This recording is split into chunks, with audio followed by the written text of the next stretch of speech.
What's up, everybody? Welcome to another episode here on Vivid Iceland. Today we are starting our day in Reykjavik bright and early, and from here we're heading out to the Snæfellsnes Peninsula. So if you remember already, I've made 2 videos out there. Finally, it's part 3, and I hope this time we can actually check out a lot of the other places that we missed, like that canyon, for example. Yeah, we're going to do our best to get there, but also just drive around and see if there's anything new to find on the Snæfellsnes Peninsula, because I do like it out there. And, well, I think we'll just go, hey? Let's do it.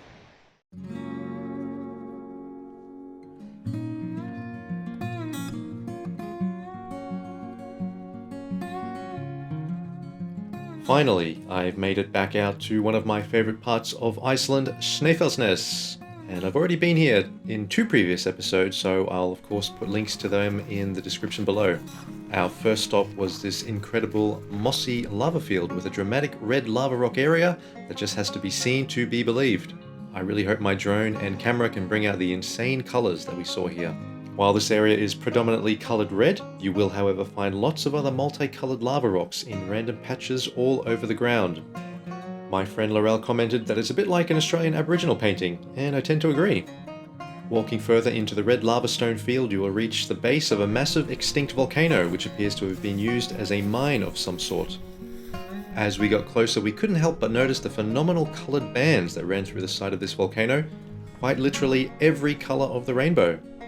Pick up any random piece off the ground and you will see the amazing colours of the different minerals forming these lava rocks. Truly a sight to behold.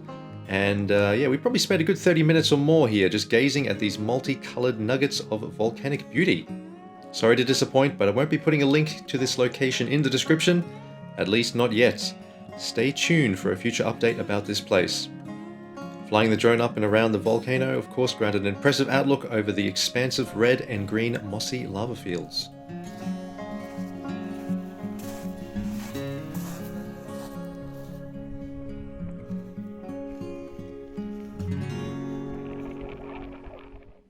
Next up on our list was a gigantic cliff face made entirely of basalt columns known as Gerðuberg. Well worth a visit as you enter the peninsula. It's only a short way off the main coastal road of Snæfellsnes. Like many of the basalt columns you'll find around Iceland, this one was also formed by lava flows a few thousand years ago which rapidly cooled upon reaching the sea. There are a few walking paths up and around the cliffs which can afford an incredible view over the southern coastline of Snæfellsnes. At the bottom of the cliffs lies a small stone structure that looks like an old sheep pen that's no longer in use. After flying the drone around here, we made our way to our accommodation. I don't have any footage from this place, but I will link it in the description, and I can certainly recommend it as the hotel is quite centrally located on the peninsula and is a good launching point for our next few days out here. Day 2 began with us visiting Selvallafoss, a place I visited in the previous episode during winter, which I'll pop a link for up in the top corner now. Very nice to see the difference between a cold and icy waterfall to the now autumnal colours surrounding this hidden gem. Lots of blueberries are in the area as well, so keep your eyes open for them.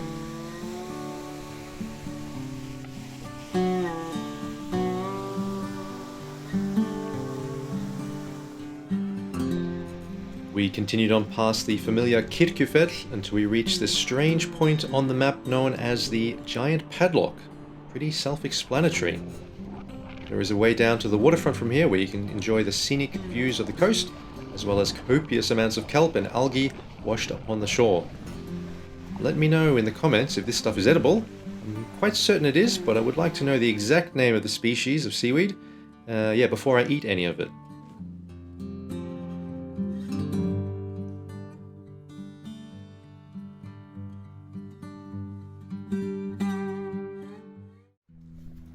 With the weather not really improving, we decided to make our way to the Shark Museum. This place is where about 80% of Iceland's fermented shark comes from, a true delicacy of the island. Shark meat being used here is from the Greenlandic shark, toxic meat with high levels of ammonia in the flesh, and as a result it needs to be left out in the cold and dry Arctic air to ferment, which in the end results in the evaporation of much of the ammonia and other nitrogen compounds within the meat. I'll be leaving a link to this museum in the description below.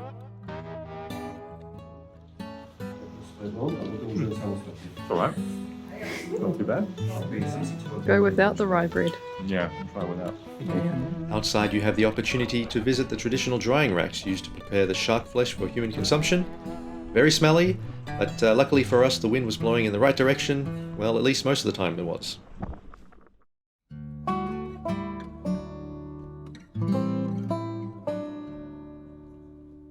Now on to day 3.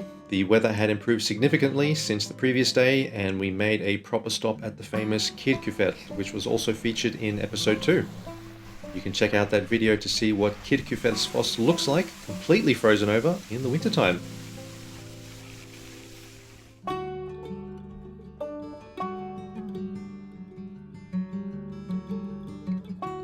Our next stop was Hellissandur, also known as the street art capital of Iceland. I was planning to stop here in my last trip out, but the weather was dreadful, and well, luckily for us it was only a bit windy, so we got the chance to check out all the amazing street art throughout this tiny village. Many talented artists from around the world have come here and painted their murals on the abandoned buildings near the seaside. Heading down to the coast, you can again find huge amounts of seaweed and of course the odd seal just chilling out on the rocks. Big thanks to Laurelle for capturing these guys resting on the seaweed.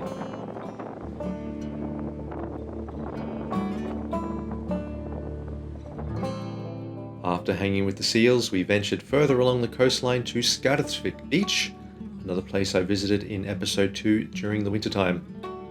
We didn't stay too long as the wind was howling and the waves looked a little bit dangerous, so we had to admire it from afar.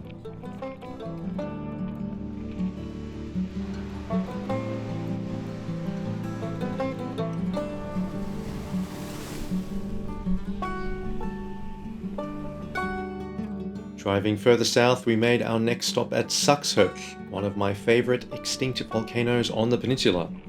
There is a nice set of stairs leading up to the rim of the crater, where you can find a viewing platform that allows you to peer inside the red and green crater. So, here we are at the top of the Saxhóll crater, crouched behind a little lava rock wall here. It's too windy otherwise if we stand up, so I thought we'd just take a little moment here to have a look around and enjoy what's left of this pretty amazing volcano. This place and the other crater known as Hólahólar just down the road were featured in the very first episode out here on the Snæfellsnes Peninsula, and of course you'll see a link up the top in just a moment.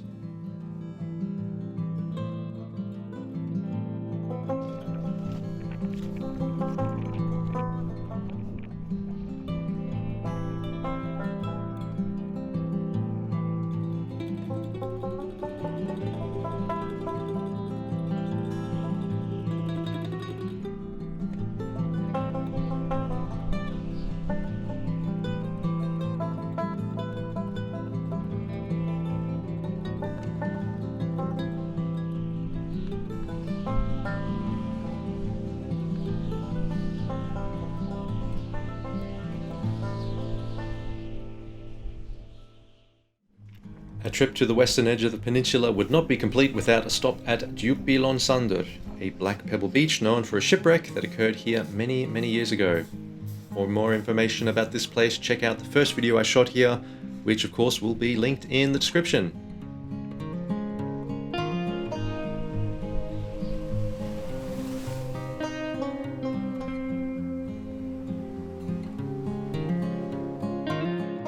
Now on the southern edge of the peninsula we made it to Rauðfeldsgjá.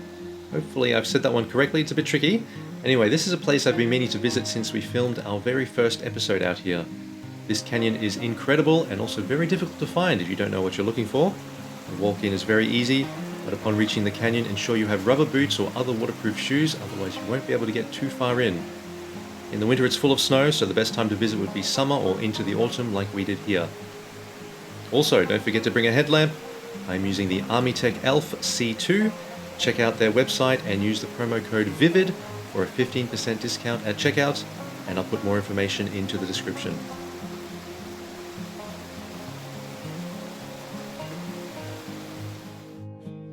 After exploring the canyon, we rushed over to Ytri Tunga to catch the sunset.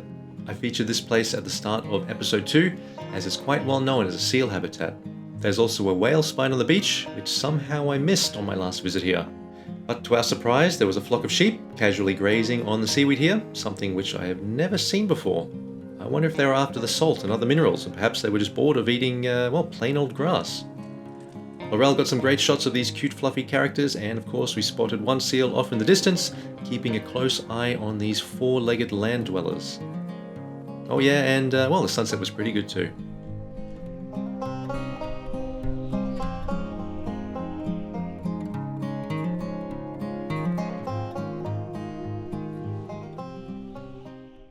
Okay, so this brings us to our last day here at Snæfellsnes. First things first, we're going to fill up our water bottles just at a natural mineral spring over here. It's actually fizzy water, sparkling water coming straight out of the ground. So I'm actually going to include a little bit of a link in the description for this one, just so you get an idea of, what is exactly coming out of the ground here. But we're going to go check this out. Then from here, we're going to head back towards the south where I live. But we got a couple extra things to check out along the way. So let's get to it. Apologies for the audio here, the mic wasn't working properly, but this place is a must-see. I've never in my life encountered sparkling water coming right out of the ground like this, so I'm going to pop a link in the description for further information. Not bad. It is sparkling, very iron tasting, but all around not a bad drop, I think.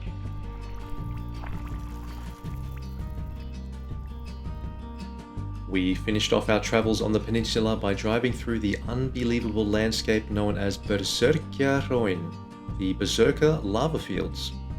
This entire area is chock full of red volcanic craters and superb lava formations. Laurelle and I took some great photos here, which I'll start sharing soon on my Instagram, so make sure you are following at vivid.iceland to get a glimpse of what we got up to. This lava field was created about 4,000 years ago when a series of 4 scoria craters erupted and flowed out into the sea. The road through this lava field is easily drivable with any 4x4. I would be very careful with any other small vehicle, however, as it might be a bit tricky.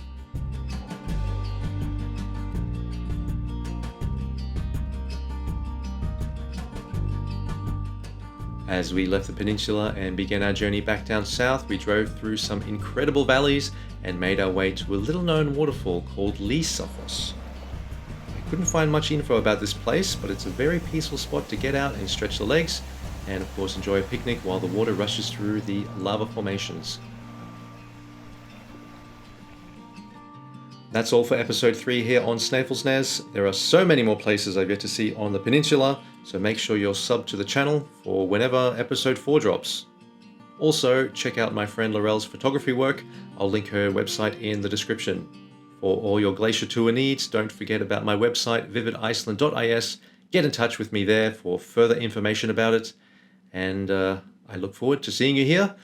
But until then, I'll see you in the next episode.